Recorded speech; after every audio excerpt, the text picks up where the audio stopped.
Back in the 60s, social science researcher Walter Mischel conducted a little experiment that involved preschool-aged children and marshmallows. It's become quite well known, and I think the results still have something to say to us today.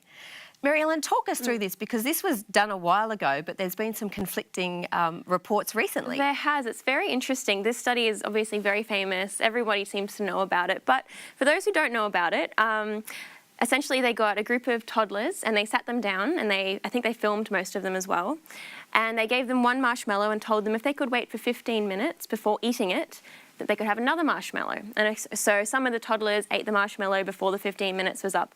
But the toddlers that were able to wait for the 15 minutes and got two marshmallows, they did a longitudinal study and found that those, when they grew up, they were more likely to be successful, to excel in all kinds of areas of their life. And the whole, I guess the finding was that, delayed gratification equals success. However, they've recently done a follow-up study, I think it was in the 90s, so these kids will be probably about my age now. Yeah.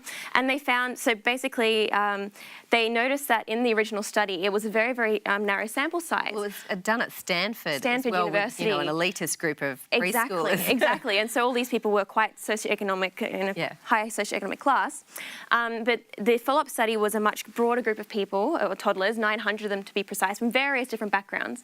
And they actually found that delayed gratification didn't have much impact on whether you were successful. It was actually whether your parents had a university degree and whether you were from a higher socioeconomic class or not. And they found that the poorer children would eat the marshmallow because they weren't sure if they were actually going to get food, like further food in the future. Wow, so trust issues coming into play there. That's very interesting. Yes. I'm very curious, actually.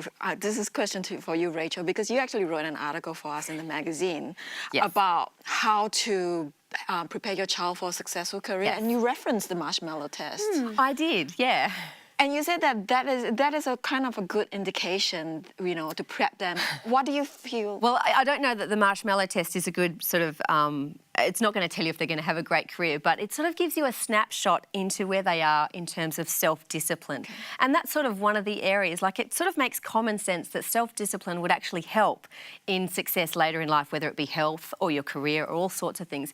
And it's one of the attributes as a kid you can sort of teach, like, some kids have a really high IQ, and that's fine. That sort of seems to be a natural ability. We don't always, not everyone has that. But self-discipline and delayed gratification is something you can teach to kids, and it's something that's really helpful as you grow, and it makes you more employable. So that's why I referenced it. I think it's a lot of pressure on kids to think, like, if you do or don't eat this marshmallow, it's going to be indicative of your success for the rest of all time. Because hopefully you don't tell them that. Like, that's not... Yeah, no, but I'm saying to say at that young age, if they're not able to control themselves to be able to, eat that marshmallow, it's like this indicator of what they're going to do in the long term. But that's the thing, it's not a doom indicator sort of thing. It's like, okay, that's where my kid is. Like, I tested my 4-year-old this last week, and I found it really cute and hilarious. But I sort of was able to predict what I thought she was going to do, and she did. And she did delay it. Oh, you could see her lovingly look at that chocolate. She walked around the table, and then after about 12 minutes, because it was 15 minutes, she sort of resigned herself to a decision, and then she just looked bored waiting for the time. Like,